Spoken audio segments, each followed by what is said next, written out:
ଥିବା ବଲାଙ୍ଗୀର ଜିଲ୍ଲା ତଥା ଜିଲ୍ଲା ବାହାରର ସମସ୍ତ ଜ୍ଞାନୀ ଗୁଣୀ ସଜ୍ଜନ ମଣ୍ଡଳୀ ତଥା ଗାରିମାମୟ ତୁଙ୍ଗ ବ୍ୟକ୍ତିତ୍ୱ ମାନଙ୍କର ଅନ୍ତରଙ୍ଗ ଉପସ୍ଥିତିକୁ ମୁଁ ସବିତା ମହରା ଭୂମିଷ୍ଠ ପ୍ରଣାମ ଜଣାଉଛି ଏବଂ ସ୍ୱାଗତ ମଧ୍ୟ ଜଣାଉଛି। ବିଚାରଧାରାର ପରମ୍ପରାନୁସାରେ ମୁଁ ସର୍ବପ୍ରଥମେ ଅନୁରୋଧ କରିବି ବଲାଙ୍ଗୀର ଜିଲ୍ଲା ଲୋକ ସଂସଦର ସମ୍ପାଦକ ଡକ୍ଟର ଲକ୍ଷ୍ମଣ କୁମାର ମେହେରଙ୍କୁ ମହୋଦୟଙ୍କୁ ସେ ମନ୍ତ୍ର ପାଠ ଓ ବିବେକ ବାଣୀ ପଠନ କରିବେ।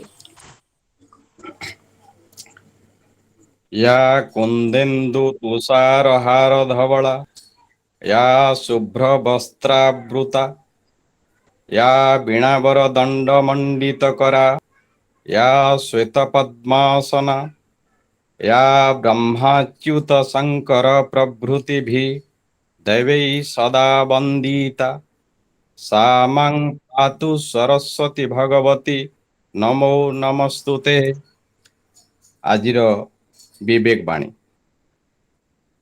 आदर्श सन्यासी हेबा अपेक्षा आदर्श गृही हेबा कष्टकर। यथार्थ त्यागीर जीवन अपेक्षा यथार्थ कर्मीर जीवन कठोरतर न हेले मध्य समभावे कठिन। स्वामी विवेकानंद।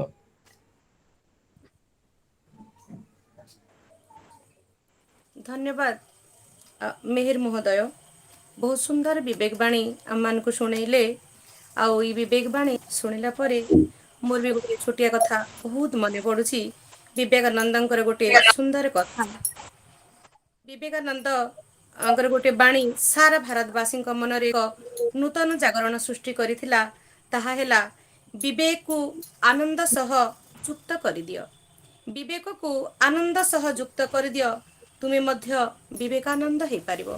ए सुंदर उक्तिटी समस्त मन को निश्चित भाव में छुई जाइथिला। पुणी थरे आपण मानकु स्वागत करुछि। आजिर ए पाठचक्र को एवं आजिर अतिथि मानकु आपण मानकु परिचित कराइबी। समस्ते आम मानकर परिचित। आजिर सभार सभापति होउछंती आम जिल्लार सभापति डीएवी कॉलेज टिटलागढ़ अवसर प्राप्त प्राध्यापक श्री रामशरण होता महोदय। से जणे दृढ़ संगठक, परिवेशविद, ग्रामीण विकास पाई समर्पित व्यक्तित्व। तांकर कार्य पाई से स्वर्ग विजु पट्टनायकଙ୍କ ठारू 1993 मसीहारे राज्य युव पुरस्कार पाइथिले। आमर विश्वास तांको दिग्दर्शन रे बलांगीर जिला स्वामी विवेकानंद लोक संसद तांको उद्देश्य पूरण करिबारे सफल हेई पारिबो। आजिर वक्ता हेउछंती आमर विचारधारा राज्य उपाध्यक्ष, सुवक्ता, सुलेखक, विशिष्ट स्तंभकार डीएवी कॉलेज टिटलागढ़ अवसर प्राप्त अध्यक्ष डॉक्टर छायाकांत षडंगी महोदय। वर्तमान मु आजिर सभापति श्रीजुक्त रामशरण होता महोदय को अनुरोध करिबी से वक्ता महोदय परिचय प्रदान पूर्वक आजिर सभा कार्यटी को परिचालना करिबे। नमस्कार।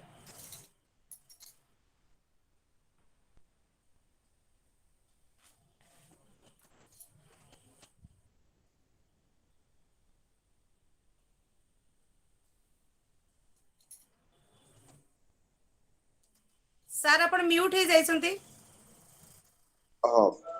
धन्यवाद सविता महरा महोदया। आपन को लोक संसद बलांगीर शाखा तरफ धन्यवाद। कारण आपनकर व्यस्तता सत्वे आपन स्कूल रे मंत्रींकर प्रोग्राम थिला तथापि आपन हमको समय देले। तेणु आपन परि सदस्य पाइले आबे निश्चित भाव रे हमर लक्ष्य पूर्ण दिगरे आगु को बढ़ी पारिबे। प्रथमे समस्तंकु स्वामी विवेकानंद लोक संसद बलांगीर शाखा तरफ मु स्वागत जनाउछि एवं नमस्कार करछि। आपण माने समस्त जानंती आज होछि बलांगीर विचारधारार पंचम ई पाठचक्र। आउ आज प्रसंग होछि विवेकानंद दृष्टि रे संन्यास और कर्मयोग चलित मास 11 तारीख रे समग्र विश्व रे विवेकानंदंकर चिकागो महाधर्म सम्मेलन वक्तव्य 125 वर्ष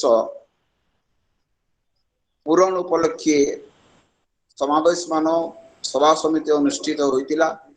आम विचारधारा तरफ बौद्ध जिला शाखा मध्य एक पाठचक्र अनुष्ठित करिथिला एवं डॉक्टर देवीलाल मिश्र चिकागो वक्तव्य पर एक सुंदर वक्तृता उपस्थापना करथिले। बलांगीर लोक संसद चिंता करिछि स्वामीजींकर वाणी को प्रचार एवं प्रसार करिया पई एवं स्मरणीय करिया पई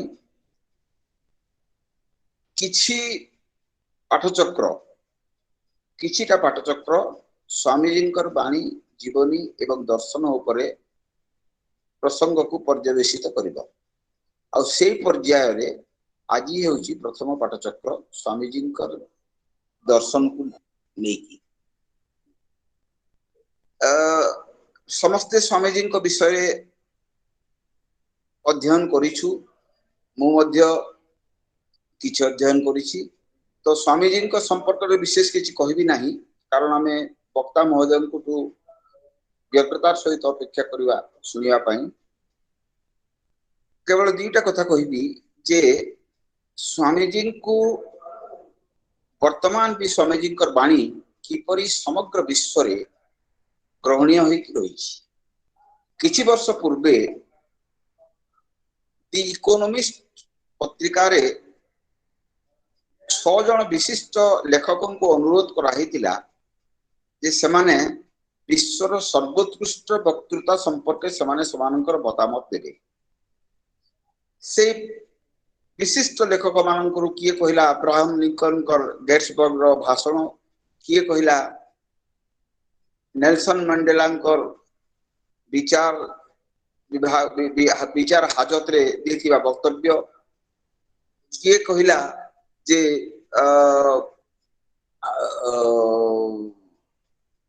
अन्य अनेक कथा।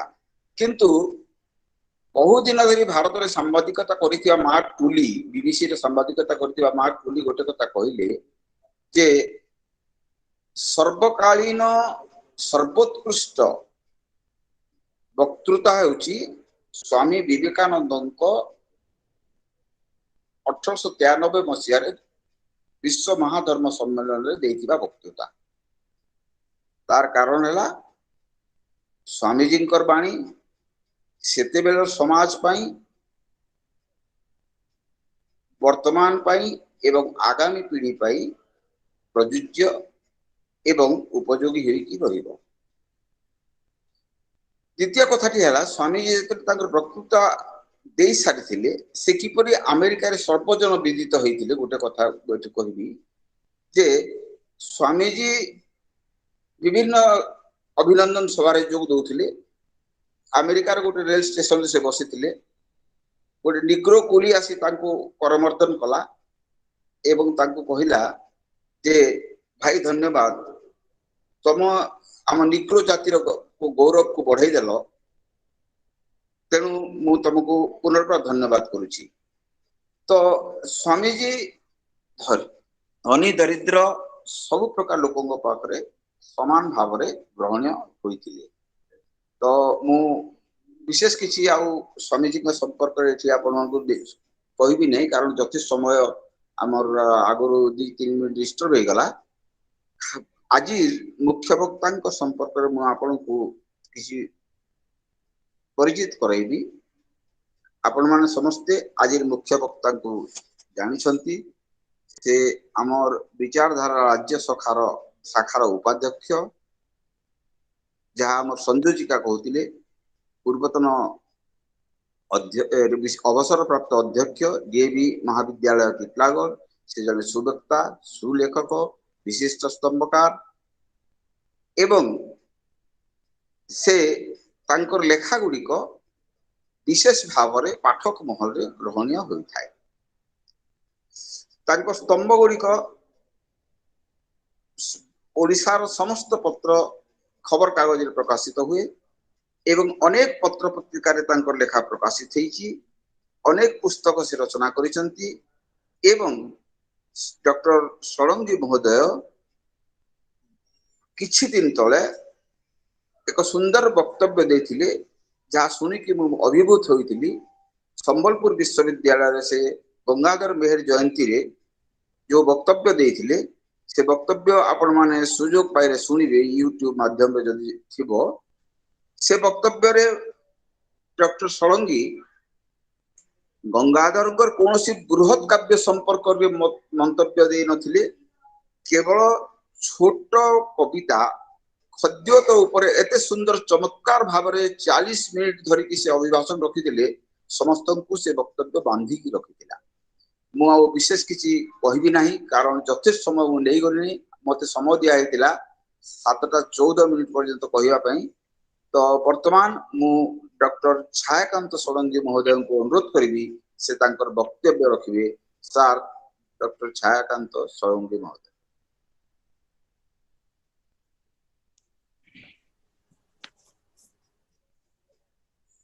समस्त को नमस्कार। स्वामी विवेकानंद लोक संसदर बलांगीर शाखार सभापति महोदय यही अनुष्ठान रे जोड़ी होइतबा समस्त कर्मकर्ता वृंद एवं श्रोता वृंद, मु प्रथमे स्वामी विवेकानंद को प्रणति जणई मोर वक्तव्य आरंभ करुछि। आज वक्तव्यर विषय वस्तु है विवेकानंद दृष्टि रे संन्यास ओ कर्मयोग। भारतीय परंपरा रे मनुष्य जीवनर लक्ष्य हेउची चतुर्वर्ग प्राप्ति। एई लक्ष्य साधन करिबा पई मनुष्य को 4टी पर्याय रे गति करिबा को पड़े। ब्रह्मचर्य, गार्हस्थ्य, वानप्रस्थ और संन्यास। चतुर्थ पर्याय रे से संसार बंधन रु मुक्त होई तीर्थ तीर्थांतर भ्रमण करे ओ विभु चिंता रे निमग्न होई मोक्ष लाभ पाई व्रती हुए। मात्र भारतीय परंपरार संन्यास संपर्कित एही धारणा को परिवर्तन करि देइथिले स्वामी विवेकानंद।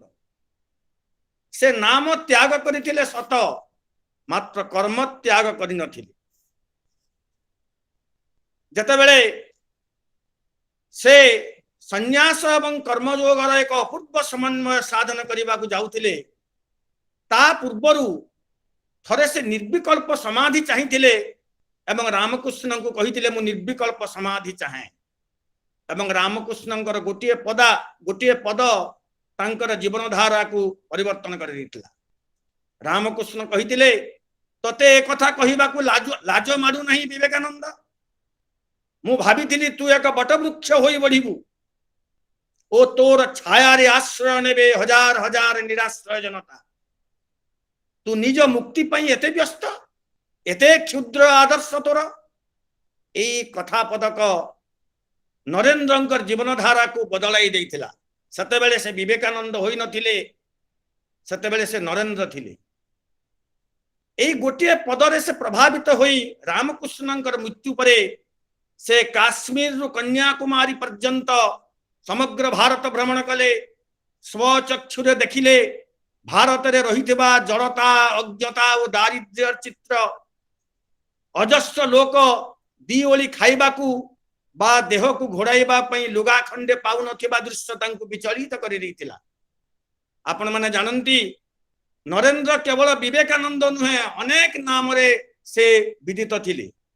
रामकृष्णंकर मृत्यु परे से चाहिथिले रामकृष्णानंद नाम ग्रहण करिबा पई, किंतु तांकर जने गुरु भाई थिले शशि।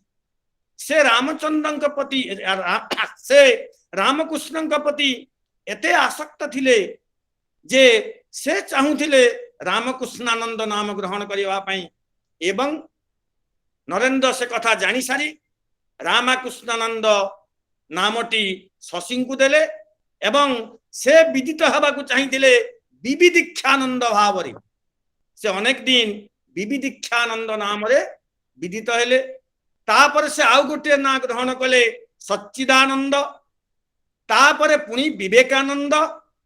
ପରବର୍ତ୍ତୀ ସମୟରେ ଯେତେବେଳେ ସେ ଚିକାଗୋ ଅଭିମୁଖେ ଯାତ୍ରା କରୁଛନ୍ତି, ଖେତିଡି ମହାରାଜ ଅଜିତ ସିଂ କହିଲେ ଯେ ଆପଣଙ୍କର ଏଇ ବିବିଦୀକ୍ଷାନନ୍ଦ ନାମଟି ଟିକେ ଜଟିଳ ଲାଗୁଛି, ତେଣୁ ମୁଁ ଚାହେଁ ଆପଣ ବିବେକାନନ୍ଦ ନାମ ଗ୍ରହଣ କରନ୍ତୁ।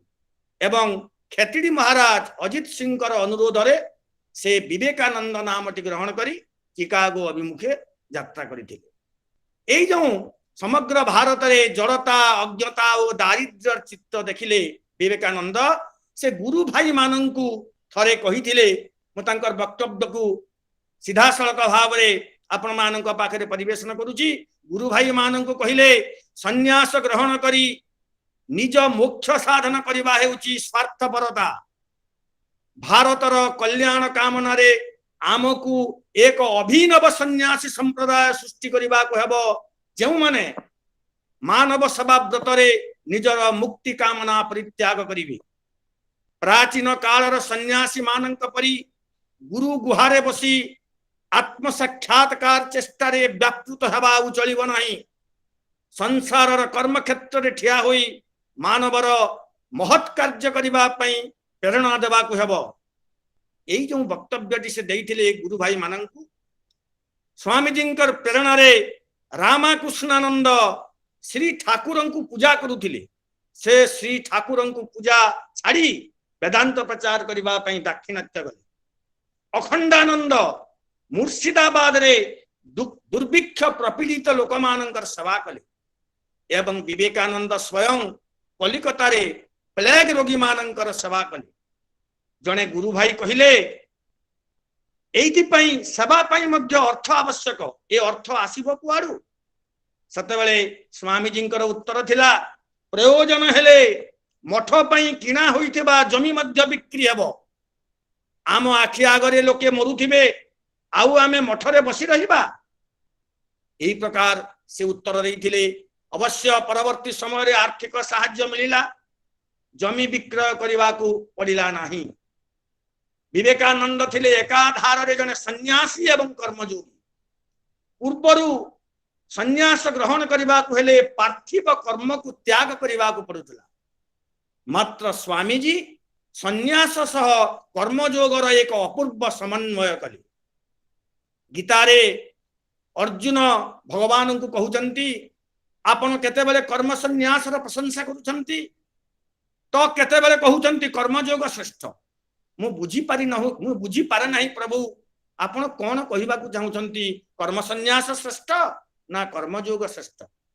ସେଠି ଭଗବାନ ଉତ୍ତର ଦଉଛନ୍ତି ଅର୍ଜୁନଙ୍କୁ, ତୟୋସ୍ତୁ କର୍ମ ସନ୍ନ୍ୟାସାତ୍ କର୍ମଯୋଗୋ ବିଶିଷ୍ୟତେ। ଅର୍ଥାତ୍ କର୍ମ ସନ୍ନ୍ୟାସ ଅପେକ୍ଷା କର୍ମଯୋଗ ଶ୍ରେଷ୍ଠ। ପୁଣି ଭଗବାନ କହୁଛନ୍ତି, ଅଜ୍ଞାନ ମାନେ କର୍ମ ସନ୍ନ୍ୟାସ ଏବଂ କର୍ମଯୋଗକୁ ଭିନ୍ନ ବୋଲି କହନ୍ତି, ମାତ୍ର ପଣ୍ଡିତ ମାନେ କହନ୍ତି ଏକଂ ସାଂଖ୍ୟଂ ଚ ଯୋଗଶ୍ଚ ଜପସ୍ୟତି ସପସ୍ୟତି। ଅର୍ଥାତ୍ ଯେଉଁମାନେ କର୍ମ ସନ୍ନ୍ୟାସ ଏବଂ କର୍ମଯୋଗକୁ ଏକ ବୋଲି ବିଚାର କରନ୍ତି, ସେମାନେ ହିଁ ଠିକ ବିଚାର କରନ୍ତି। ବିବେକାନନ୍ଦ ଭଗବତ ଗୀତାର ଏହି ବାଣୀକୁ, ଭଗବାନଙ୍କର ଏହି ବାଣୀକୁ ଠିକ ଭାବରେ ଅଧ୍ୟୟନ କରିଥିଲେ ଏବଂ ସେ ସନ୍ନ୍ୟାସ ଏବଂ କର୍ମଯୋଗର ଏକ ଅପୂର୍ବ ସମନ୍ୱୟ କରି ପ୍ରମାଣ କରିଦେଲେ ଯେ ଜଣେ କର୍ମଯୋଗୀ ବି ସନ୍ନ୍ୟାସୀ ହୋଇପାରେ ଏବଂ ଜଣେ ସନ୍ନ୍ୟାସୀ ବି କର୍ମଯୋଗୀ ହୋଇପାରେ। କର୍ମଯୋଗ ଉପରେ ବିବେକାନନ୍ଦ ଅନ୍ୟୁନ୍ୟ 14ଟି ଅଭିଭାଷଣ ଦେଇଥିଲେ ବିଦେଶରେ ଏବଂ ସେଇ 14ଟି ଅଭିଭାଷଣ କର୍ମଯୋଗ ଆଧାରିତ ସବୁ ଥିଲା ଭଗବତ ଗୀତା ଉପରେ। ମଣିଷ କ୍ଷଣଟିଏ ମଧ୍ୟ କର୍ମ ନ କରି ରହିପାରିବ ନାହିଁ। ଖାଇବା ମଧ୍ୟ ଗୋଟିଏ କର୍ମ, ପିଇବା ମଧ୍ୟ ଗୋଟିଏ କର୍ମ, ଶୁଣିବା କର୍ମ, ଚାଲିବା କର୍ମ, କହିବା କର୍ମ, ଏ ସବୁ କର୍ମ। ନ ହି କଶ୍ଚିତ୍ କ୍ଷଣମପି ଜାତୁ ତିଷ୍ଠତ କର୍ମକୃତ୍। ଗୀତା ପ୍ରବଚନରେ ବିନୋବା ଭାବେ କର୍ମଯୋଗ ଏବଂ କର୍ମ ସନ୍ନ୍ୟାସ ସମ୍ପର୍କରେ ଏକ ସୁନ୍ଦର ବ୍ୟାଖ୍ୟା କରିଛନ୍ତି। ଭଗବତ ଗୀତାରେ କୁହାଗଲା कर्मण्य कर्मज पश्ये तकर्मणि च कर्मज सबुद्धिवान मनुष्येषु सयुक्तः कृष्ण कर्म कुरु। अर्थात जे कर्म रे अकर्म देखे एवं अकर्म रे कर्म देखे से ही प्रकृत रे योगी। ये जो दुईटी शब्द कर्म एवं अकर्म ए संपर्क रे भगवत गीता रे विभिन्न टीकाकार विभिन्न प्रकार व्याख्या करिसंती।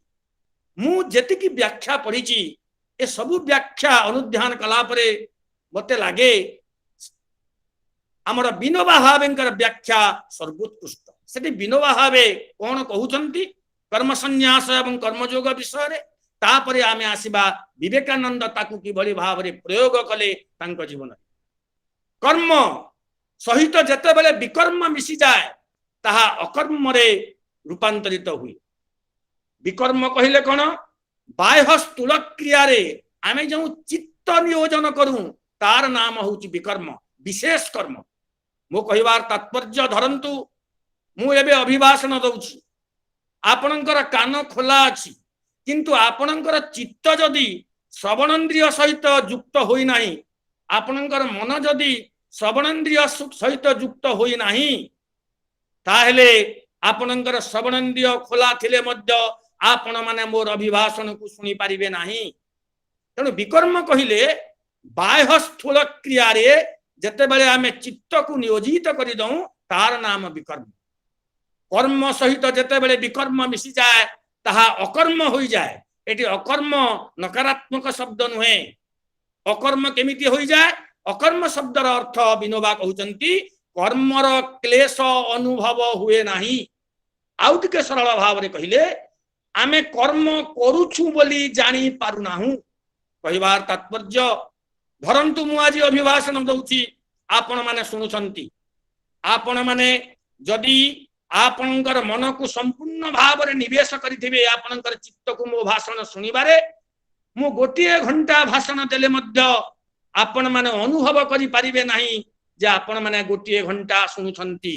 अर्थात कर्म सहित जते बेले विकर्म मिसी जाए चित्त नियोजन मिसी जाए सेते बेले ताहा अकर्म होई जाए। अर्थात कर्म करूछंती बोली आपण अनुभव करि पारंती नाही। अर्थात आपण गोटिए घंटा सुनिछंती बोली मध्य आपण अनुभव करि पारंती नाही। कर्मर क्लेश अनुभव करि पारंती नाही। ए जो अकर्म कर्म करू करू विकर्म सहित मिसी जते बेले अकर्म होई जाए परवर्ती समय रे ए अकर्म को संन्यास नाम दिया जाइछि। एहार नाम होउचे कर्म संन्यास।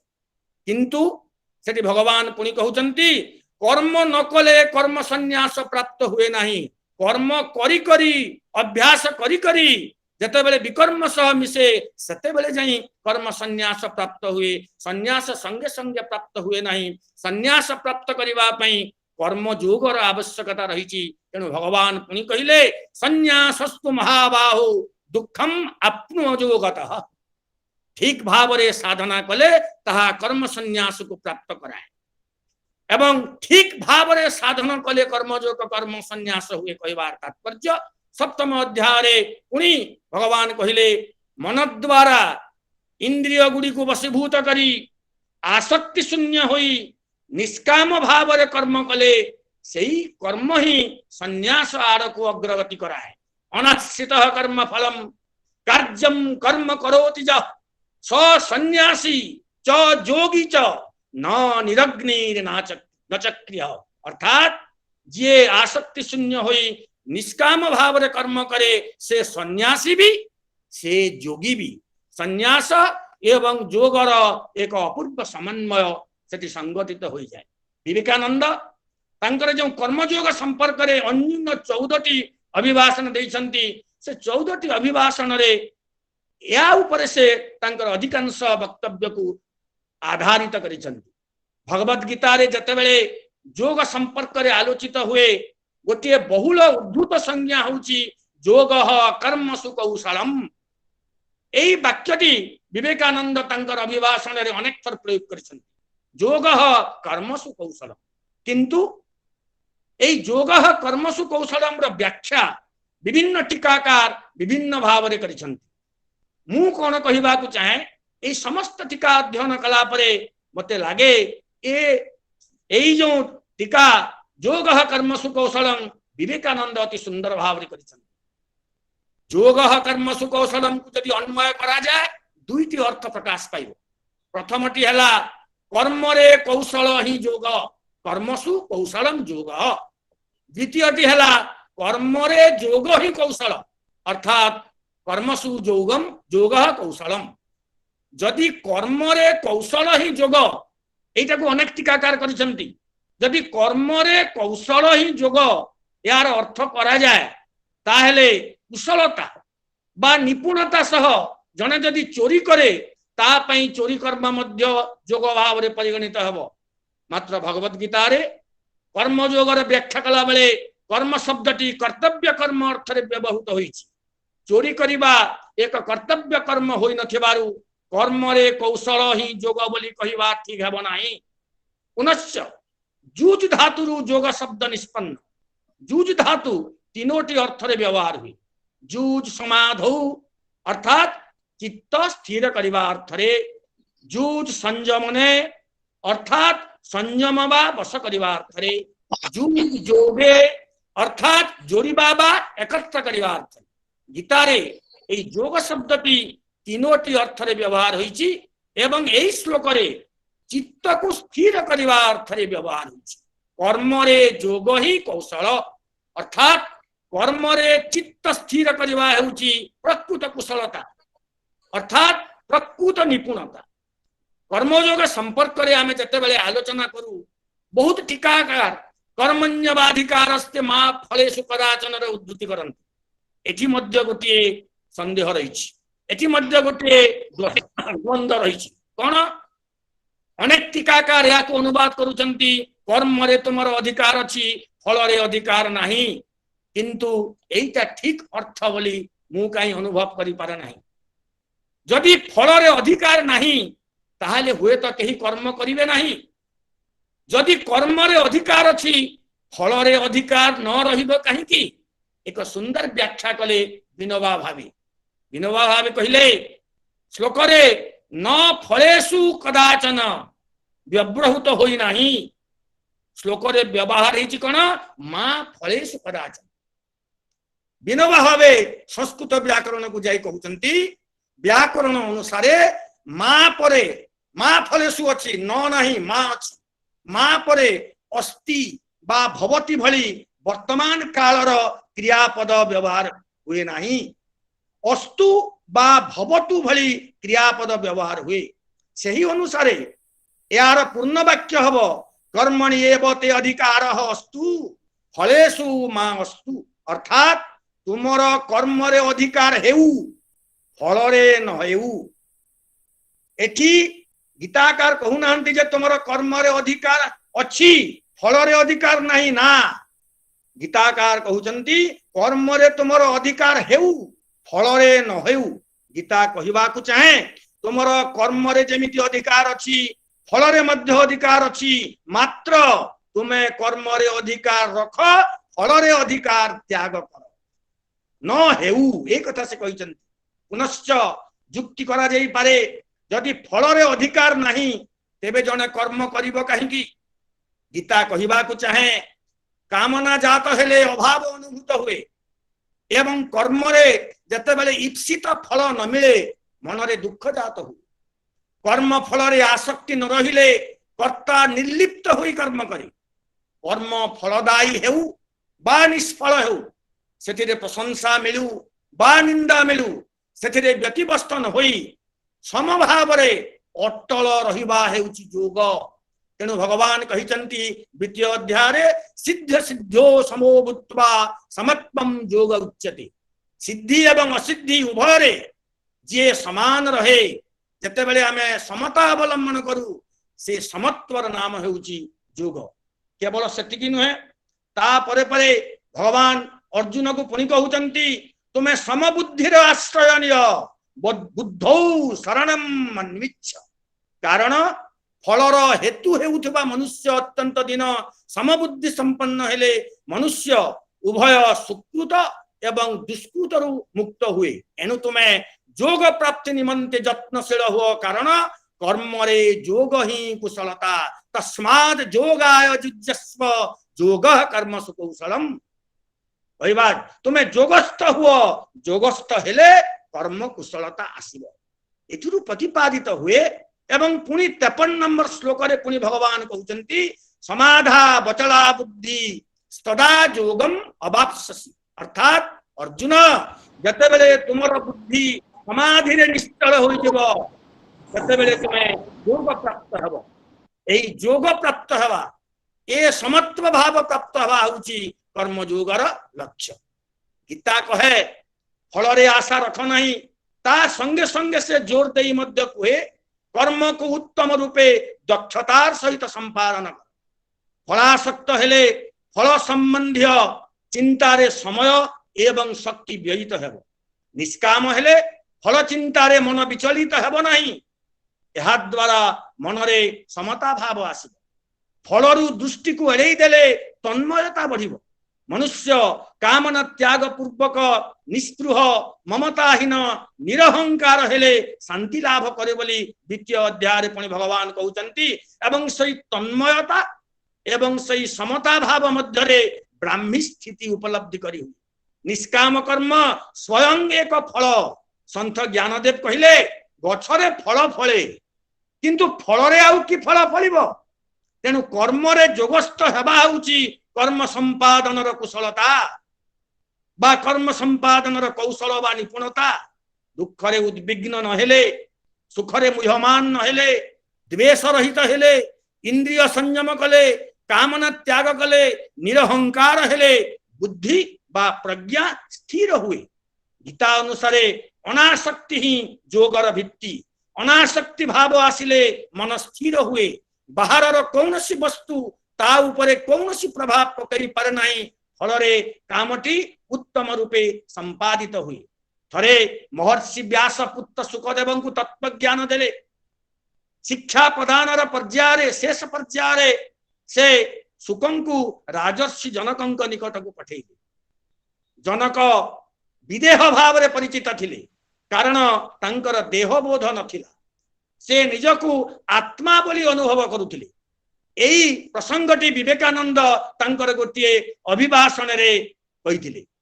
ଜନକ ଜାଣିଥିଲେ ବ୍ୟାସଙ୍କ ପୁତ୍ର ଶୁକ ତାଙ୍କ ପାଖକୁ ତତ୍ତ୍ୱଜ୍ଞାନ ଗ୍ରହଣ କରିବା ପାଇଁ ଆସିଛନ୍ତି।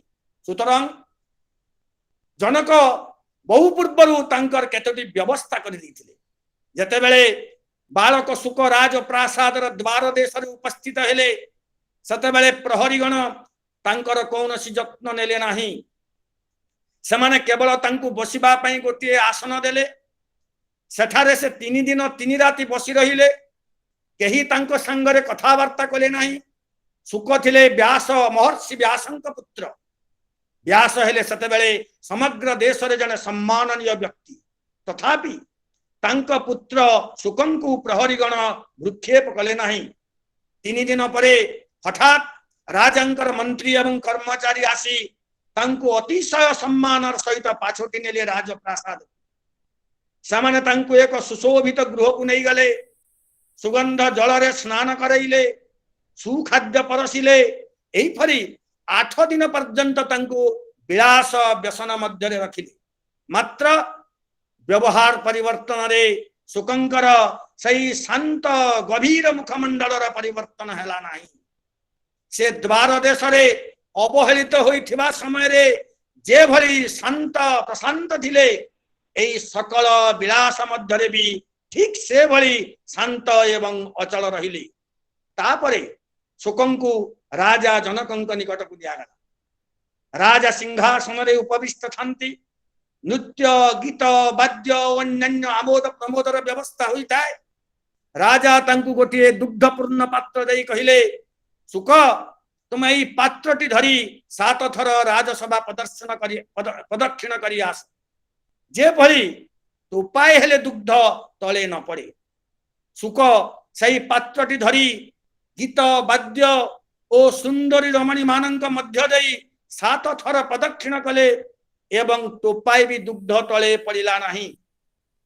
ରାଜା ଜନକ ପ୍ରୀତ ହୋଇ କହିଲେ, ଶୁକ, ପିତା ତୁମକୁ ଯାହା ଶିକ୍ଷା ଦେଇଛନ୍ତି ଏବଂ ତୁମେ ଯାହା ଶିକ୍ଷା କରିଛ, ମୁଁ କେବଳ ତାର ପୁନରାବୃତ୍ତି ହିଁ କରିପାରେ। ତୁମେ ତତ୍ତ୍ୱ ଉପଲବ୍ଧି କରି ସାରିଛ। आउ कौन सी शिक्षार आवश्यकता नहीं, तुम वर्तमान पितांक निकट को फेरी जाई पार।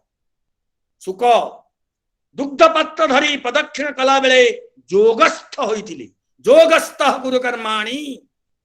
से सुक तांकरे प्रदक्षिण कला बेले जो जोगस्थ हेले बोली बाह्य आकर्षण तांकु प्रभावित करि पारि नथिला, फलरे से कर्मटी को ठीक भाव रे संपादन करि पारिथिले। कर्म रे एई जोग ही थिला तांकर कर्म कुशलता, कर्म निपुणता। एई समाधि या होची समाधि समश्रेणीय एवं गीतार भाषा रे या होची ब्राह्मी स्थिति। विवेकानंद पुणी आउ गोटे अभिभाषण रे कहउचंती, आमर चरित्र निर्भर करे आम कर्म उपरे। विवेकानंद आमर मन को एक ह्रद सहित तुलना कर। मन हूँ ठीक एक ह्रद भई, जिते बड़े ह्रद उपरे पवन बहे, पवन द्वारा प्रभावित हेले ह्रदर जल उपरे तरंग आसे। जिते बड़े पवन टी बंद हो जाए से तरंग पुणी ह्रदर जल राशि रे लुप्त हो जाए। किंतु लुप्त हेले मध्य पुणी जिते बड़े पवन आसे से तरंग पुणी उत्तोलित हुए, पुणी सही जलराशि रे लुप्त हो जाए। ठीक से भली ए मन होउछि एक ह्रद। जन्मरु आज पर्यंत आमे जहा सब कर्म करिछु, जहा सुनिछु, जहा कर्म करिछु, जहा कहिछु, समस्त कर्म ए मन उपरे गोटे गोटे छाप छाड़ी दिए, दाग छाड़ी दिए। किंतु जो दाग छाड़ी दिए सही दाग संपूर्ण लुप्त हुए नहीं। मन रूपक ह्रदरे जेमिति तरंग से जलराशि रे लुप्त हो जाए, पुणी आवश्यक हेले पवन आंदोलित, पवन द्वारा आंदोलित हेले तरंग जेपरी पुणी उत्तोलित हुए। ठीक से भली मन उपरे जन्मरु आज शेष आज पर्यंत आमे जेते कर्म करिछु, जहा सुनिछु इत्यादि से सबु दाग छाड़ी जाए, संस्कार छाड़ी जाए। किंतु पुनर् आविर्भाव मध्य संभावना थाए, तार नाम होछि संस्कार। आपण 20 वर्ष तले जहा सुनिथिले ताहा मध्य आपणकर मनरे अवचेतन मनरे लुप्त होई अछि। तेनु आमे आज जो कर्म करूछु आमर पूर्व दाग से पूर्व छाप द्वारा आमे नियंत्रित होई करूछु, आमे अवचेतन द्वारा प्रभावित होई सब कर्म करूछु। तेनु चरित्र संज्ञा से दउचंती आमे वर्तमान जहा ताहा आम अतीत जीवनर संस्कारर समष्टि द्वारा निर्मित, तार नाम होउछि चरित्र। जदि जन्मरु आज पर्यंत आमे सुकर्म करिथाउ, सही सुकर्म आमर मनरे गोटे सुसंस्कार छाड़िथिबो एवं आमे सच्चरित्र संपन्न हवा। जे सर्वदा मंद कथा सुनिछि, मंद कथा चिंता करिछि, मंद कर्म करिछि, ता मन मंद संस्कार रे पूर्ण थिबो एवं ताकू अज्ञात सार रे सही अवचेतन मन ताकू सबु बेले प्रभावित करिवो। तेनु चरित्र कहिले जहा ताहा हेउछि आमे वर्तमान जहा आम अतीत जीवनर संस्कारर समष्टि। तेनु मन एई संस्कार द्वारा पूर्ण। एवं विवेकानंद कहूतिले आम मनरे किछि शुभ संस्कार अछि, किछि अशुभ संस्कार मध्य अछि। अशुभ संस्कार को शुभ संस्कार द्वारा नाश करिबा को हेबो। जेमिति पादरे कंटाटिए गड़ी गले जेमिति आउ गोटे कंटा द्वारा सेही कंटाटी को आमे बाहर करि आनु, ठीक सेमति आमे शुभ कर्म द्वारा शुभ संस्कार सृष्टि करिबा एवं शुभ संस्कार द्वारा अशुभ संस्कार को दूरीभूत करिबा। एइति पई आवश्यक कौन? प्रथम कथा से कहउचंती इंद्रिय संयम कुर्मंगानि वसद्वस। गीतारे कहउची कच्छप उदाहरण दउची।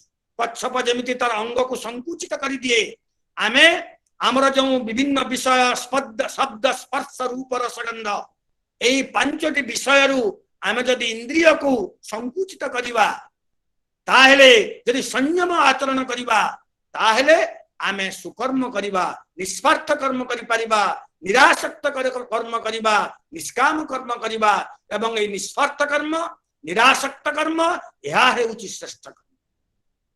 विवेकानंद पुनि कहउचंती जे प्रभु भली कर्म कर कृतदास भली कर्म कर नाही।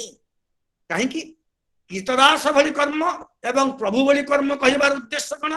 जने कृतदास जेतेबेले कर्म करे से कर्म प्रति तार प्रेम भाव न थाए, बाध्य बाधकतार से कर्म करे।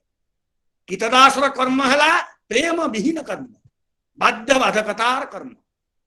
तुम्हें प्रभु भली कर्म कर आनंद मिलिब। ए कर्म मु करिबी, कर्म को भल पाओ एवं कर्म करिब, कर्म आनंद मिलिब जदि तुम्हें प्रभु भली कर्म कर। विवेकानंद तृतीय अध्याय 22 रु 24 श्लोक को उदाहरण दे कहउचंती, भगवान सही कथा कहउचंती तृतीय अध्याय मु जगत को भल पाए बोली कर्म करे। मु कर्म करूची अर्जुन, मु कर्म करूची कोन पई कर्म करूची? कर्म कले मोर किछि व्यक्तिगत लाभ हब नाही, मु जगत को भल पाए बोली कर्म करे। जदि हयम न वर्तेयम जातु कर्मण्यतन्दितः मम वर्तमान वर्तन्ते मनुष्याः पार्थ सर्वशः। मु जदि कर्म न करिबी जगतर अनिष्ट हब, कारण समस्ते मो मार्ग अनुसरण करिबी। अर्जुन मु कर्म करूची जगत पई, कारण मु जगत को भल पाए, नहले मोर कोनोसी व्यक्तिगत लाभ नाही। विवेकानंद कहउचंती एई अध्याय को उद्धृत करी आमे जतेबेले पिला माननकु किछि दऊ, आमे प्रतिदान रे किछि आशा रखुना। सेठी थाए केवल प्रश्न, सेठी थाए केवल प्रेम। जमे जतेबेले पिलाटा को चॉकलेट टाइ दऊ, आमे केबे आशा करूना पिलाटी हमकु किछि देबो। आमे एई चॉकलेट टाइ जतेबेले पिलाटी के दऊ, तारी पछरे थाए आम प्रेम। निस्वार्थ व्यक्ति को कर्म आसक्ति रे बांधी रखी पारे ना। तेणु आमे पिलांकु जतेबेले जिनिसटे दऊ, जे भली प्रेम रे दऊ, ठीक से भली आमे कर्म करिबा, अन्य मानंक पे प्रेम करिबा, प्रेमर सहित करिबा, कौनसी स्वार्थ रखिबा नहीं, अहं शून्य होई कर्म करिबा। आसक्ति मनुष्य को ध्वंस आड़ को टाणी निए। ध्यायते विषयान पुंस संगस्तेषु पजायते संगात संजायते काम कामात् क्रोधाभिजायते क्रोधात् भवति सम्मोह सम्मोहात् श्रुति विभ्रम श्रुति भंसात् बुद्धिनाशो बुद्धिनाशात् पुनश्चति। आमे जतेबेले अत्यंत आसक्त हो कौनसी विषय भोग प्रति, जतेबेले आमर कामना परिपूर्ण हुए नहीं, आमर क्रोध जात हुए। जतेबेले क्रोध जात हुए, क्रोधरु मोह सृष्टि हुए, आमे भल कण मंद कण जानी पारुना। तापरे मोहरु सृष्टि हुए श्रुति विभ्रम, श्रुति विभ्रमरु सृष्टि हुए बुद्धिनाश, एवं तापरे आमर नाश अवस्था प्राप्त हुए। तेणु भगवान कहउचंती तुमे एक पद्मपत्र भली काम कर। पद्मपत्र जेमिति जल रे भासे किंतु ओदा हुए नहीं, कर्म कर किंतु आसक्त हुए ना। सब बेले अन्य मानंक पई कर्म कर, निरासक्त भाव रे निस्वार्थ भाव। युधिष्ठिरंकर जो यज्ञ होइतिला तार उदाहरण देइछंती विवेकानंद आउ गुटे कर्मयोग संपर्कीय अभिभाषण। कहानीटी आपण माने जानंती, युधिष्ठिर यज्ञ कले, एभली एक यज्ञ कले, एते दान देले जे चारिआडे प्रशंसार स्व छुटिला जे एभली यज्ञ केही केबे करि नथिले। युधिष्ठिर जे भली यज्ञ कले, जेते दान कले, एते दान केही करि नाहंती। चारिआडे जेतेबेले प्रशंसा चली थाए, सेतेबेले पिंगल वर्ण अर्ध स्वर्णाभ गोटे नेउल आसी पहुंचला एवं से यज्ञ स्थल से जेतेबेले गड़ी गला, देखिला जे से यज्ञ स्थल रे गड़िला परे मध्य तार जो शरीरटी अधा सुना होइतिला आउ अधा सुना होई नथिला, सेई अधा आउ सुना हला नहीं। से आशा करितिला तार शरीरटी अर्ध सुवर्ण होइतिला, आउ गोटे यज्ञ देखिले तार शरीरटी हुए तो संपूर्ण स्वर्णाभ हेबो। किंतु जेतेबेले युधिष्ठिरंकर यज्ञ भूमि रे तार सही अर्ध शरीर स्वर्णाभ हेला नहीं, से घोषणा कला जे एक श्रेष्ठ यज्ञ नुहे एवं तार कारण से सेठी वर्णना कला। कहीं श्रेष्ठ यज्ञ नुहे, से जो यज्ञ कथाटी कहला से यज्ञ कथा आपण माने भी जानती। दुर्भिक्ष पड़ी थाए, दुर्भिक्ष समय जने दरिद्र ब्राह्मण दंपत्ति जेतेबेले कौनसी प्रकार भिक्षा पाइले नहीं अनेक दिन धरी, एवं अनेक दिन परे से किछि जब छतु संग्रह कले।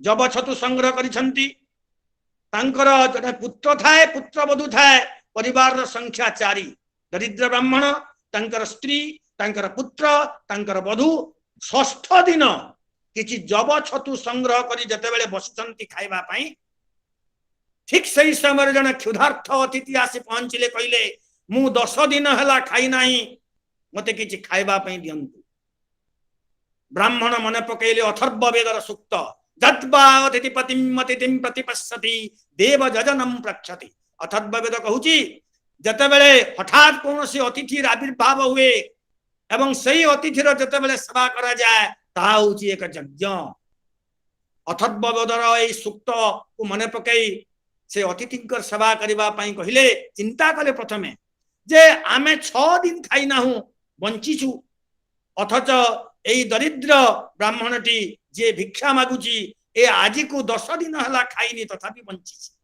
तेणु एहार खाद्य आवश्यकता आमठारु मध्य बेसी अछि तेणु सही ब्राह्मण तांकर भागटी सही क्षुधार्थ अतिथि को देई देले किंतु सही अतिथि एते भोकिला थिले जे सही ब्राह्मणंकर सही भागरे तांकर क्षुधा निवारित हला नाही तापरे से ब्राह्मणंकर स्त्री कहिले मो भाग मध्य मु देई देउछि सतिकिरे मध्य से अतिथिंकर क्षुधा निवारित न हेबारु पुनि से ब्राह्मणंकर पुत्र मध्य सही तांक भाग देई देले पुत्र वधू मध्य तांकर सही भागटी देई देले 4 जन जाक सदस्य जहा छतु संग्रह करिथिले जब छतु सबु देई देले अतिथि जनक खाइले संतोष रे गले किंतु दुर्भाग्यर कथा सेई दिन राति रे खाद्य अभाव रे सेई दरिद्र ब्राह्मण परिवार 4 जनकर मृत्यु हला एवं सेठी पड़िथिला किछि छतु सेई छतु भूई रे जते बेले सेई नकुलटी गड़ी गले तांकर शरीर अधा स्वर्णाभ होई गला सेई दिनठू सेई नकुल आउ एक यज्ञ खोजिले जे आउ गोटे यज्ञ मु देखिबी जेउ यज्ञ रे आहुरी अधा जदि मोर स्वर्णाभ हला मु कहिबी सेई यज्ञटी एही यज्ञ सहित समतुल्य तेनु जेहेतु युधिष्ठिरंक यज्ञ रे मोर अर्ध शरीर स्वर्णाभ हला नाही एही यज्ञ सेई दरिद्र ब्राह्मणर यज्ञ सहित केबे समतुल होई पारिब नाही बोली से दिन से कथा कहिले ए थिला से दिन विवेकानंदंकर उदाहरण एवं से कहिथिले परोपकार होउची सर्वश्रेष्ठ यज्ञ सर्वशास्त्र पुराणेषु व्यासस्य वचनं द्वयम् परोपकारस्तु पुण्याय पापाय परपीडनम आमे जते बेले परोपकार करू परोपकार द्वारा आमे निजर उपकार करू केमिति निजर उपकार करिबा विवेकानंद कहउचंती मु जदि परोपकार करिबी सही लोकटी मध्य परोपकार करिवो अर्थात परस्पर परस्पर उपकार कले आमे परोपकार करिबा द्वारा आमे निजर मध्य उपकार करिबा विवेकानंद ई भली भाव रे कर्मयोगर व्याख्या कले एवं निजे सन्यासी हला पर मध्य कर्म रु के क्षांत हेई नाहंती से मोक्ष प्राप्त करिबा पई चेष्टा करि नाहंती समग्र भारत को परिभ्रमण करिसंती रामकृष्ण मिशन प्रतिष्ठा करिसंती दरिद्र मानंकु सभा करिबार प्रचेष्टा करिसंती एवं एक सन्यासी कर्मरु विच्युत न होई प्रमाण करि दैछंती जे जने सन्यासी भी कर्मयोगी होई पारे एवं जने कर्मयोगी मध्य सन्यासी होई पारे कर्मयोग एवं सन्यास एक मुद्रार दुईटी पार्श्व मु प्रथम रे जहा कहितली कर्म सहित जते बेले विकर्म मिसे सेते बेले ताहा अकर्म रे परिणत होई जाय एठी अकर्म माने कर्मर क्लेश अनुभव करी हुए नाही कर्म करिछु बोली अनुभव करी हुए नाही विवेकानंदंकर कर्म संन्यास सेही प्रकार सेही पर्यायर कर्म संन्यास से संन्यास ग्रहण कले तांकर नाम त्याग कले विवेकानंद ग्रहण कले गोरा वस्त्र मध्य पिंदिले हमर गोरा पगड़ी पिंदिले गैरिक वस्त्र परिधान कले किंतु कर्म को त्याग कले नहीं कर्म जोगर मध्य साधना कले कर्म जोगर साधना करी करी विकर्म को मिसई देई अकर्म रे से रूपांतरित कर देले कर्म जोग को एवं कर्म जोग एक कर्म संन्यास रे परिणत हो गला एई जो संन्यास रो अर्थ संसार त्याग करिबा नहे बोली प्रमाण कर देले विवेकानंद ସଂସାରର ସନ୍ନ୍ୟାସର ଅର୍ଥ ତ୍ୟାଗ ସନ୍ନ୍ୟାସ ସଂସାର ତ୍ୟାଗ କୁହାଯାଏ। ଆସକ୍ତି ଶୂନ୍ୟ ଜୀବନ ଯାପନ କରିବା ହେଉଛି ସନ୍ନ୍ୟାସର ଅର୍ଥ। ସତ୍ ସହିତ ନ୍ୟାସ ମିଶିଲେ ସନ୍ନ୍ୟାସ।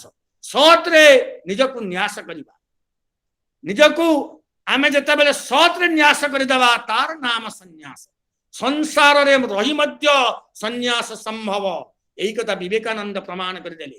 ବନେପି ଦୋଷା ପ୍ରଭବନ୍ତି ରାଗିଣୀ ଗୃହେପି ପଞ୍ଚେନ୍ଦ୍ରିୟ ନିଗ୍ରହସ୍ତପ ଅକୃତ ସତେଜ କର୍ମଣି ପ୍ରବର୍ତ୍ତତେ ନିବୃତ୍ତ ରାଗସ୍ୟ ଗୃହಂ ତପୋବନ।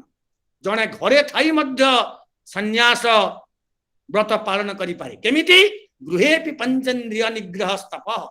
ଯଦି ଆମେ ପଞ୍ଚେନ୍ଦ୍ରିୟକୁ ସଂଯମ କରୁ ଏବଂ ନିବୃତ୍ତ ରାଗସ୍ୟ ଗୃହಂ ତପୋବନମ୍, ଯେତେବେଳେ ଆମେ ନିରାସକ୍ତ ହୋଇଯାଉ, ନିବୃତ୍ତ ରାଗ ହୋଇଯାଉ, ଗୃହಂ ତପୋବନମ୍, ଗୃହ ମଧ୍ୟ ତପୋବନ ହୋଇଯାଏ।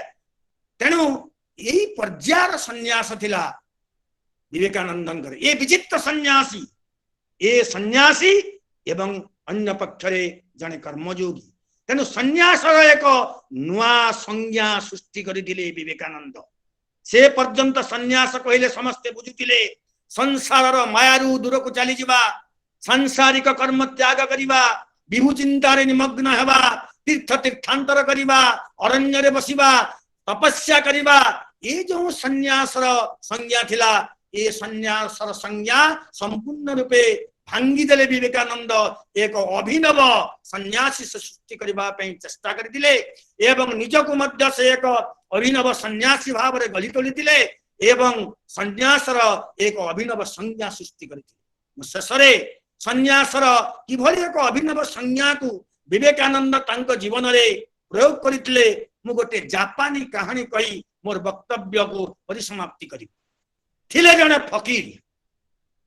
ସେଇ ଫକୀର ଜଣକ ଘର ନାହିଁ, ଦ୍ୱାର ନାହିଁ, ସାଧାରଣ ଲୁଗା ଖଣ୍ଡେ ପିନ୍ଧିଛନ୍ତି, ଗୋଟିଏ ଗଛ ତଳେ ସେ ସବୁବେଳେ ବସନ୍ତି, ବଂଶୀ ବାଦନ କରୁଥାନ୍ତି, କେତେବେଳେ ଆନନ୍ଦରେ ନୃତ୍ୟ କରୁଥାନ୍ତି।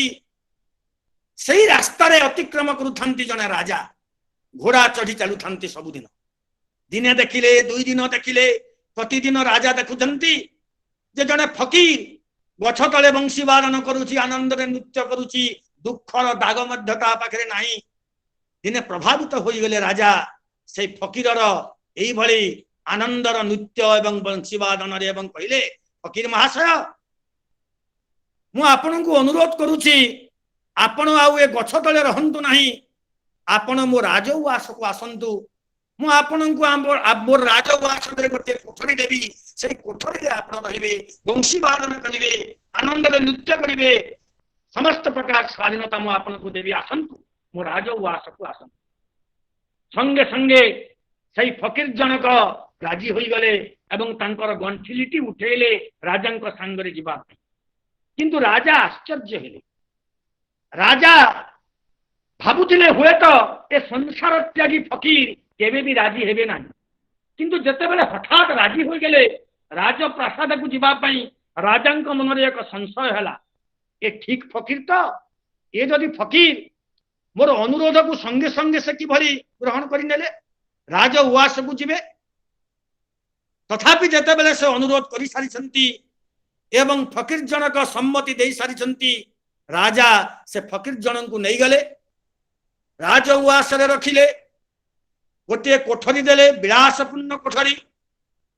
ତାଙ୍କୁ ସୁଖାଦ୍ୟ ଦିଆଗଲା, ବିଳାସ ବ୍ୟସନରେ ରହିଲେ ଫକୀର, ବଂଶୀ ବାଦନ କଲେ, ଅତ୍ୟନ୍ତ ଆନନ୍ଦରେ ରହିଲେ,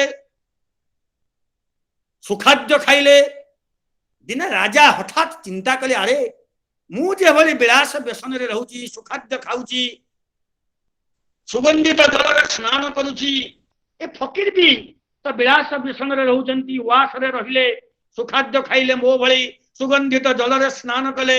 ମୋର ଯେମିତି ଦାସ, ତାଙ୍କୁ ମଧ୍ୟ କେତେ ଜଣ ଦାସ ଦିଆଯାଇଥିଲା, ଦାସ ମାନେ ତାଙ୍କର ସେବା କଲେ।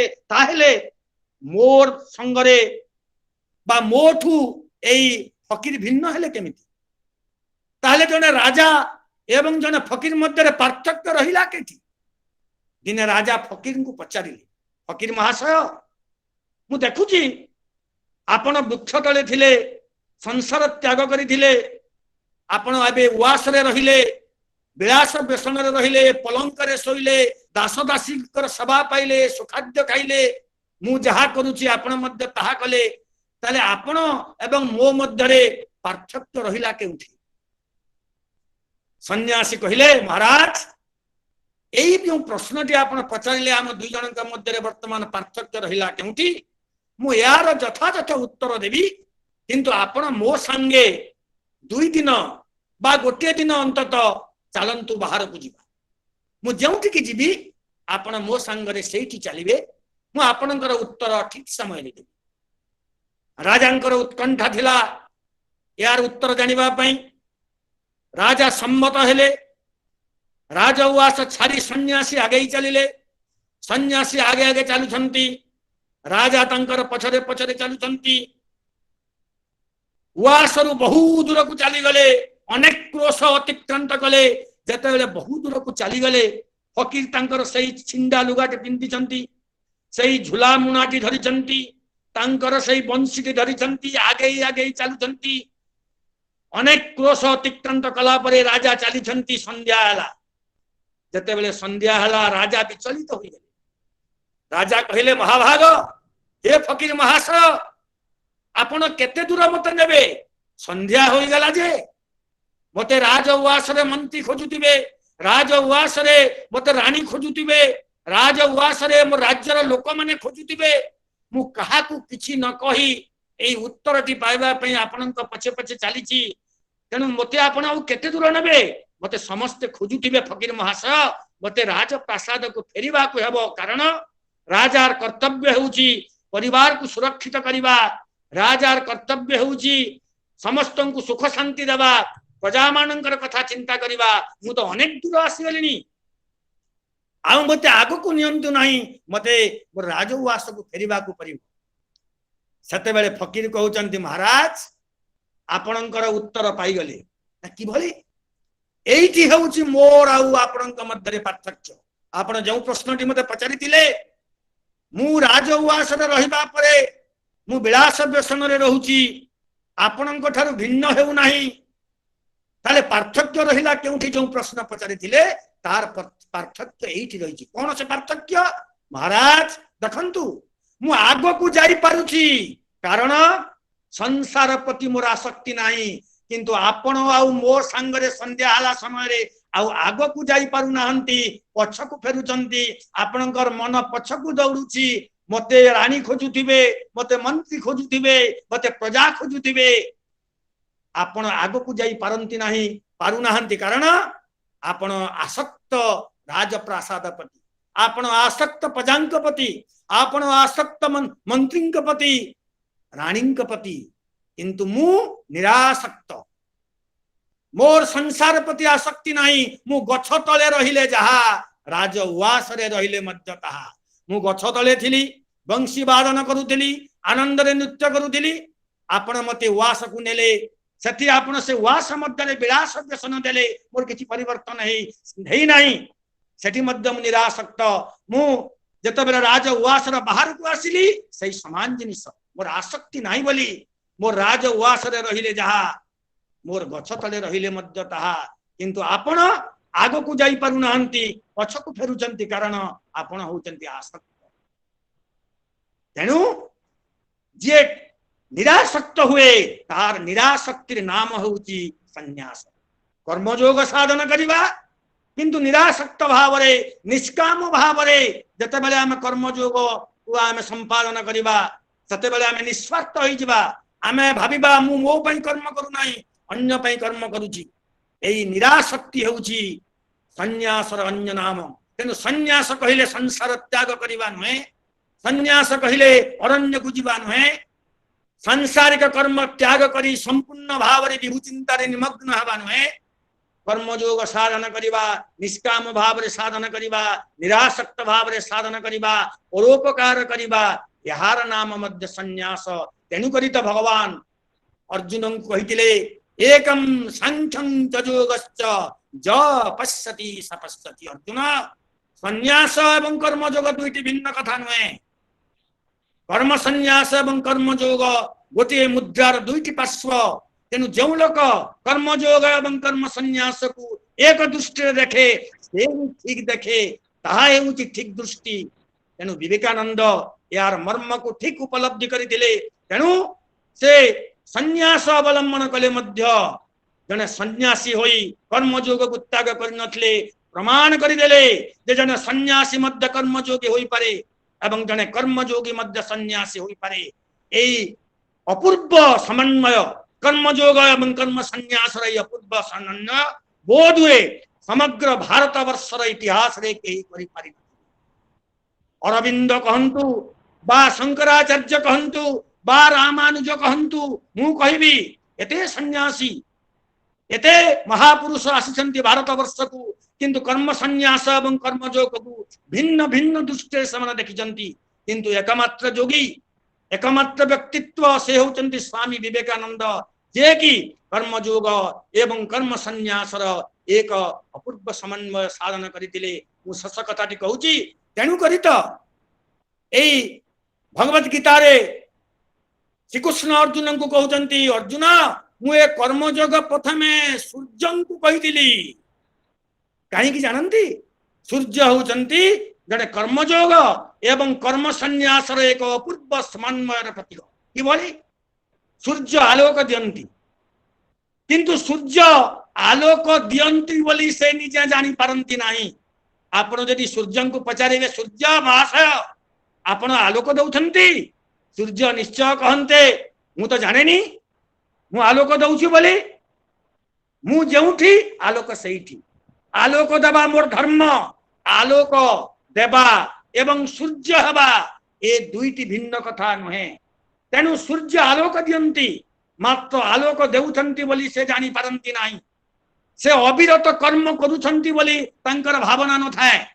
सूर्य जानती नहीं जे से अविरत आलोक दौचंती। तेणु सूर्य हेउचंती कर्मयोग एवं कर्म संन्यास एक अपूर्व समन्वय दृष्टांत। तेणु कर्मयोग एवं कर्म संन्यास जो अपूर्व दृष्टांत सूर्य रखिथिले एवं श्रीकृष्ण सूर्यंकर ही उदाहरण देइथिले अर्जुन पाखरे ताकू कार्य रे परिणत करि देइथिले स्वामी विवेकानंद। आज सही कर्मयोग एवं कर्म संन्यास एक अपूर्व समन्वय प्रतीक स्वामी विवेकानंद को मु प्रणति जणाई मोर वक्तव्य रेठी परिसमाप्ति घोषणा करुची। धन्यवाद।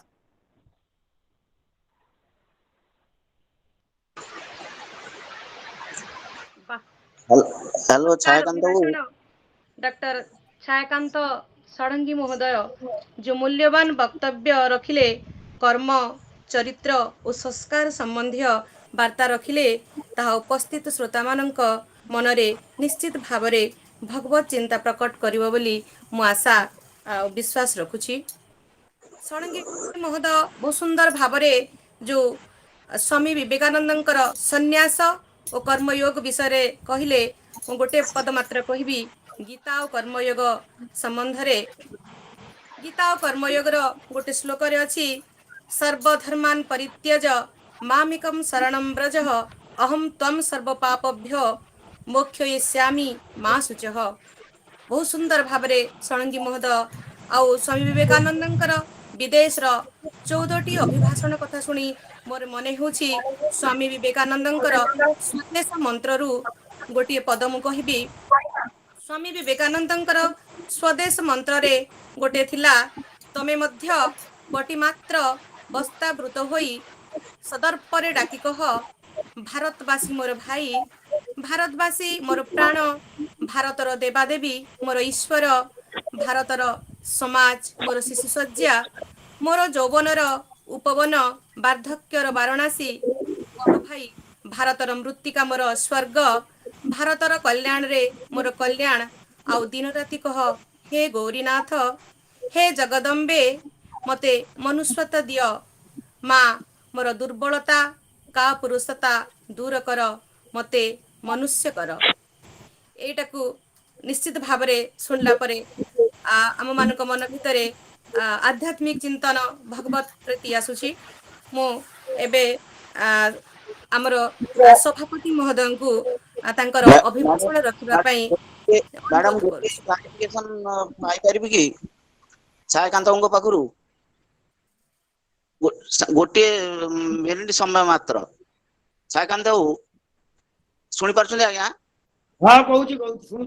ହଁ ମୋର ଟିକେ କ୍ଲାରିଫିକେସନ ଯେ what is the common stand point between सन्यास एंड कर्मयोग? निराशक्ति भाव। आज्ञा निराशक्ति तो मु सेटा चिंता करूथली किंतु गीतार जो कहले न्यस्त संकल्प जंग संन्यासम इति प्राहु योगंतं विद्धि पांडव नहि न्यस्त संकल्प योगी तेणु निराशक्ति आ न्यस्त संकल्प भीतर किछ प्रभेद अछि ना एका मु सेटा चाहूँ। निराशक्ति और न्यस्त संकल्प मध्य तो प्रभेद निश्चय। संकल्प एवं न्यस्त शब्द रहिला किंतु निराशक्ति कर्म रु आसक्ति न रहिबाटा सेति पई तो आमे पद्मपत्र उदाहरण देले नेले। न्यस्त संकल्प और निराशक्ति भीतर टे तफात अछि प्रभेद अछि। आपण कोन भाबुछंती टिके कहंतु? नहीं न्यस्त संकल्प होची कोन ना मो प्रभु पाखरे मोर संकल्प मु संकल्प टोटल त्याग करनी मु प्रभु पाखरे संकल्पटा को न्यस्त करछि प्रभु जा देबे सेटा को ही मु ग्रहण करबी या मोर भाव। आज्ञा जते बेले हमें प्रभु पाखरे न्यस्त संकल्प होई जाऊ स्वतःप्रवृत्त भाव रे निराशक्ति आसी जीवो। निराशक्ति आसीबो सते बेले जते बेले सबु हमें समर्पित होई जीवा। न्यस्त संकल्प जोगी भवति कश्चन तेणु जोगी आज्ञा सही कथा। धन्यवाद।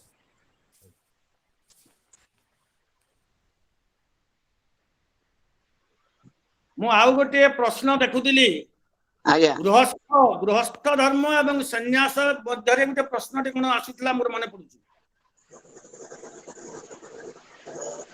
नाया मु मते विवेकानंद लोक संसदर जने जो स्वाध्यायर अछि जने सभ्य तेणु आपनको मु मते इंग्रजी रे थिली रीडर रिटायर करछि आपन तो से इंग्रजी रे मु आपनको ई पढे तेणु कहली ए दीटा भीतर कोन तफात टिके से साम पचारिबा बुझी। नहीं मो संक्षिप्त रे मु कहबा को चाहे जे जते बेले आमे न्यस्त संकल्प हेबा तेते जाई सते बेले जे हम निराशक्ति भाव आसीबा। निराशक्ति भाव आसीबाटा एते सहज कथा नुहे। आज्ञा तेणु भगवान को पाखरे समर्पित नहेला पर्यंत आमे निराशक्त होई परिबा नाही। ये सहज कथा नुहे कहबाटा अति सहज किंतु एटा करते भारी कष्ट। आज्ञा सेति पई आउ जने मु देखुतिली चैट बॉक्स रे गृहस्थ धर्म एवं सन्यास धर्म केउटा श्रेष्ठ ना कोन के जन पचारि छंती बोली मते लागुची। प्रश्नटा मु पढि दउची सर सर प्रश्नटा मु पढि दउची सुनंगी सर। हां कहंतु। हमरो जने छंती निरंजन पति महोदय गार्हस्थ्य धर्म रे रही कोन मुक्ति बा मोक्ष प्राप्ति संभव नहे कि बा सन्यास धर्म रो लाभ मिली पारिबो ना नाही विवेकानंद को मत कोन कहिबे? हां हां सुनंतु संक्षिप्त रे बुढ़िया प्रश्न दिए यार उत्तर टिके दीर्घ बा मु संक्षिप्त रे कहूची। पति बाबू को मु अनुरोध करी विवेकानंदंकर कर्मयोग बही रे गोटे प्रबंध अछि निज निज कार्य क्षेत्र रे केही छोट नुहंती से प्रबंधर नाम सेथिरे से कहउछंती जे प्रत्येक निज निज क्षेत्र रे श्रेष्ठ गृहस्थ ता क्षेत्र रे जेमिति श्रेष्ठ सन्यास ता क्षेत्र रे सेमिति श्रेष्ठ। से गोटे संक्षिप्त रे गोटे गप कहिसंती एवं से गप कहि प्रमाणित करिसंती जे गृहस्थ क्षेत्र रे गृहस्थ क्षेत्र ए गृहस्थ श्रेष्ठ सन्यास क्षेत्र रे सन्यास श्रेष्ठ एवं सेथिरे से महानिर्वाण तंत्र को उद्धृत करी गोटे महानिर्वाण तंत्र रे किभली गृहस्थ किभली श्रेष्ठ गृहस्थ हब एवं सन्यासर फल मध्य से पाई परिबो से अनेक श्लोकर उदाहरण दैछंती। आपण जदि सही प्रबंधटी को पढ़िबे आपणक प्रश्नर सीधा सड़क उत्तर पाइबे। प्रबंधटी हला निज निजर कार्य क्षेत्र रे केही छोट नुहंती। एटा 10 नंबर पृष्ठा कर्मयोग पुस्तक रे अछि। ताकू धन्यवाद आज्ञा। धन्यवाद आज्ञा। नमस्कार।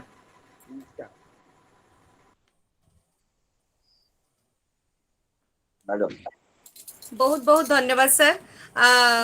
चैट बॉक्स रे आसीथिबा बहुत सुंदर सुंदर प्रश्नर उत्तर भी रखिकी आपण श्रोता मानक मन को मुग्ध करि पारिछंती। ଏବେ ମୁଁ ସଭାପତିଙ୍କୁ ଅନୁରୋଧ କରିବି ତାଙ୍କର ସଭାପତି ତ ଅଭିଭାଷଣ ରଖିବେ। ସଭାପତି ମହୋଦୟ। ସଭାପତି ତ ଅଭିଭାଷଣ ଆଉ ରଖିବା ସମୟ ନାହିଁ। ସାର୍। ଧନ୍ୟବାଦ ଦେବି ଛାୟାକାନ୍ତ ସାର୍ଙ୍କୁ। ବଲାଙ୍ଗୀର ଜିଲ୍ଲା ପାଠଚକ୍ର ଉଦ୍ଘାଟନୀ ଉତ୍ସବରେ ସାର୍ ତାଙ୍କର ଅଭିଭାଷଣ ରଖିଥିଲେ ଏବଂ ଆଜି ଆମେ ଯୋଉ ବିବେକାନନ୍ଦଙ୍କର ବାଣୀର ପ୍ରଚାର ପ୍ରସାର ପାଇଁ କିଛି ପ୍ରସଙ୍ଗ ଆଗକୁ ରଖିବୁ, ସେଥିରେ ମଧ୍ୟ ସେ ପ୍ରଥମେ ବକ୍ତା ହେଇଛନ୍ତି। ତେଣୁ ତାଙ୍କୁ ଆନ୍ତରିକ ଧନ୍ୟବାଦ। ଆଉ ମୁଁ ବିଶେଷ ସମୟ ନେବି ନାହିଁ। କବିରାଜ ହୋଇ ମହାଶୟଙ୍କୁ କହିବି ସେ ଧନ୍ୟବାଦ ଅର୍ପଣ କରନ୍ତୁ ଏବଂ ଶାନ୍ତି ପାଠ କରନ୍ତୁ। କବିରାଜ ହୋଇ। ଧନ୍ୟବାଦ ସାର୍। ଆଜିର ପାଠଚକ୍ରରେ ସୁସମାପନର ଶୁଭ ଅବସରରେ ସମସ୍ତଙ୍କୁ ଶୁଭ ସନ୍ଧ୍ୟା ଏବଂ ଅନ୍ତରରୁ ପ୍ରଣାମ। ସର୍ବପ୍ରଥମେ ମୁଁ ଧନ୍ୟବାଦ ଜ୍ଞାପନ କରିବି ଓଡ଼ିଶାର କୋଣ ଅନୁକୋଣରୁ ଯୋଗ ଦେଇଥିବା ସମସ୍ତ ଜ୍ଞାନୀ ଗୁଣୀ ଶ୍ରୋତା ବୃନ୍ଦଙ୍କୁ। କାରଣ ଶ୍ରୋତା ବା ଦର୍ଶକର ଉପସ୍ଥିତି ବିନା କୌଣସି କାର୍ଯ୍ୟକ୍ରମ ସଫଳ ହୋଇପାରେ ନାହିଁ। ସମସ୍ତ ବିଜ୍ଞ ଶ୍ରୋତା ବୃନ୍ଦ ଆଜି ଯୋଗଦେଲେ ଏବଂ ଏହି ପାଠଚକ୍ରକୁ ସଫଳତା ଶ୍ରେୟ ତେଣୁ ମୁଁ ସେମାନଙ୍କୁ ଦଉଛି। ତେଣୁ ସର୍ବପ୍ରଥମେ ମୋର ହୃଦୟର ଗଭୀରତମ ପ୍ରଦେଶରୁ ସମସ୍ତ ଶ୍ରୋତା ବୃନ୍ଦଙ୍କୁ କୃତଜ୍ଞତା ପୂର୍ବକ ଧନ୍ୟବାଦ ଅର୍ପଣ କରୁଛି। ଧନ୍ୟବାଦ ଅର୍ପଣ କରୁଛି ଆଜିର ସଂଯୋଜିକା ଭଉଣୀ ସବିତା ମହରା ମହୋଦୟଙ୍କୁ। ମାନ୍ୟବର ମନ୍ତ୍ରୀଙ୍କ କାର୍ଯ୍ୟକ୍ରମ ଆଜି ତାଙ୍କ ବିଦ୍ୟାଳୟରେ ଥିଲା। ତାଙ୍କର କାର୍ଯ୍ୟ ବ୍ୟସ୍ତତା ସତ୍ତ୍ୱେ ସେ ଆମକୁ ସମୟ ପ୍ରଦାନ କରି ସୁନ୍ଦର ଭାବେ ସଂଯୋଜନା କରି କାର୍ଯ୍ୟକ୍ରମ ପରିଚାଳନା କରିଥିଲେ। ଧନ୍ୟବାଦ ଭଉଣୀ ସବିତା ମହୋଦୟା। ଧନ୍ୟବାଦ ଦେବି ମୋର ବନ୍ଧୁ ତଥା ବଲାଙ୍ଗୀର ଜିଲ୍ଲାର ସ୍ୱାମୀ ବିବେକାନନ୍ଦ ଲୋକ ସଂସଦର ସମ୍ପାଦକ ଡକ୍ଟର ଲକ୍ଷ୍ମଣ ମେହେର ମହୋଦୟଙ୍କୁ। ସେ ବୀଣାପାଣି ବାଗଦେବୀ ସରସ୍ୱତୀଙ୍କ ବନ୍ଦନା କରି ସୁନ୍ଦର ଭାବେ ବିବେକ ବାଣୀ ପଠନ କରିଛନ୍ତି। ହୃଦୟରୁ ଅଜସ୍ର ଧନ୍ୟବାଦ। ଏହି ମଞ୍ଚରେ ସଭାପତି ଆସନ ଅଳଙ୍କୃତ କରିଛନ୍ତି ଆମ ବଲାଙ୍ଗୀର ଜିଲ୍ଲାର ସ୍ୱାମୀ ବିବେକାନନ୍ଦ ଲୋକ ସଂସଦ ସଭାପତି ମୋର ପରମ ପୂଜ୍ୟ ଗୁରୁ ଶ୍ରୀଯୁକ୍ତ ରାମଶରଣ ହୋତା ମହୋଦୟ। ହୋତା ମହୋଦୟଙ୍କୁ ମୋର ଭକ୍ତିପୂତ ପ୍ରଣାମ ପୂର୍ବକ ଅଜସ୍ର ଧନ୍ୟବାଦ ଜ୍ଞାପନ କରୁଛି।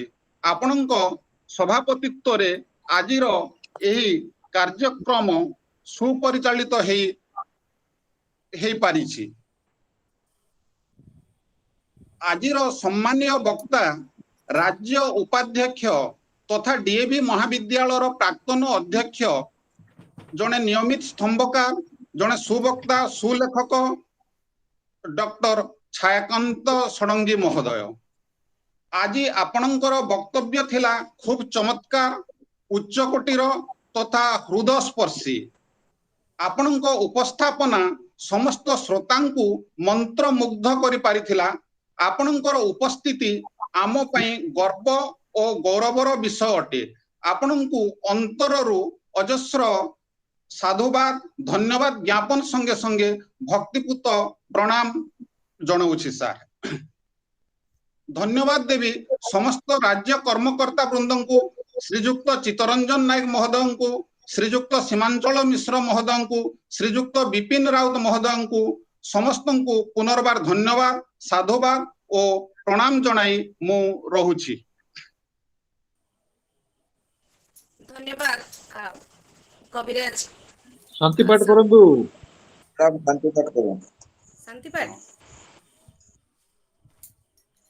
ଓମ୍ ଆୟତୋର୍ମଂ ସଦ୍ଗମୟ तमशोर्मं ज्योतिर्गमय मृत्युर्मम् अमृतं गमय सर्वे भवन्तु सुखिनः सर्वे सन्तु निरामया सर्वे भद्राणि पश्यन्तु मा कश्चित् दुःखभाग् भवेत्।